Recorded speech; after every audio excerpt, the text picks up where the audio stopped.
Hello மக்களே, மத்திய அரசின் அதிரடி அறிவிப்பு. சமையல் எரிவாயு சிலிண்டர் பெறுவதற்கு இனி ஆதார் அவசியம்.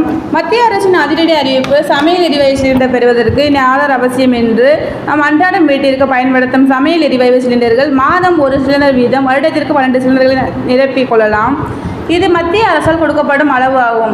நமக்கு ஒரு சிலிண்டர் முடிந்த பிறகு மற்றொன்றை நிரப்ப வேண்டுமென்றால் நாம் பதிவு செய்த மொபைல் நம்பரிலிருந்து அழைத்து பதிவு செய்தால் போதும். சிலிண்டர் விநியோகம் செய்யும் ஊழியர்களை நம் இடத்திற்கு வந்து கொடுத்து விட்டு செல்வார்கள். அப்படி இருக்கையில் சில குடும்பங்கள் கொடுக்கப்பட்ட அளவை விட குறைவான அளவை சமையல் எரிவாயு சிலிண்டர்களை பயன்படுத்துகின்றனர். இந்நிலையில் அதை பயன்படுத்தி கடைகளில் மற்றும் பெரிய பெரிய உணவு விடுதிகளில் வீட்டு உபயோகத்திற்கு பயன்படும் சமையல் எரிவாயு சிலிண்டர்களை உபயோகிக்கின்றனர். கடைகள் மற்றும் உணவு விடுதிகளில் பயன்படுத்துவதற்கென்று பிரத்யேக சிலிண்டர்கள் உள்ளன. அதைத்தான் உபயோகிக்க வேண்டும்.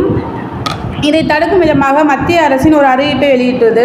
இதை பற்றி மத்திய பெட்ரோலியத்துறை அமைச்சர் ஹர்தீப் சிங் பூரி கூறுகையில், சமையல் எரிவாயு சிலிண்டர்கள் பெறுபவர்கள் தங்களுடைய ஆதார் எண்ணை கட்டாயமாக இணைத்திருக்க வேண்டும் என்று, மேலும் பதிவு செய்த மொபைல் நம்பரை சரிபார்த்துக் கொள்ள வேண்டும் என்றும் கூறினார். இதன் மூலம் சமையல் எரிவாயு சிலிண்டர்களை உணவு விடுதிகள் மற்றும் கடைகளில் பயன்படுத்துவதை தடுக்க முடியும் என்று அவர் கூறினார்.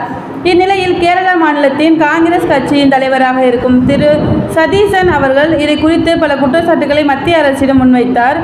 ஆதார் எண்ணை இணைக்க வேண்டும் என்றால் அதற்கு பல இன்னல்கள் உள்ளன. வயதானவர்களுக்கு இதை எப்படி இணைக்க வேண்டும் என்று தெரியாது என்று குடும்ப பெண்களுக்கு இதை பற்றி போதிய விழிப்புணர்வு என்று அதில் கூறினார். மேலும் இதை குறித்து அவர் பெட்ரோலியத்துறை அமைச்சர் கடிதமும் எழுதியுள்ளார். இதற்கு ஹர்தீப் சிங் பூரி அவர்கள் கடந்த 8 மாதங்களாக ஆதார் எண்ணை EKYC மூலம் இணைக்கும் பணி நடைபெற்றுக் கொண்டிருப்பதாகவும், மேலும் இதை இணைக்கும் பணியை சிலிண்டர் விநியோகத்திற்கு அவரை நேரடியாக சரிபார்த்து இணைத்துக் கொள்வதாகவும் சதீசன் அவர்களுக்கு தனது X வலைதளத்தில் பதிலளித்துள்ளார்.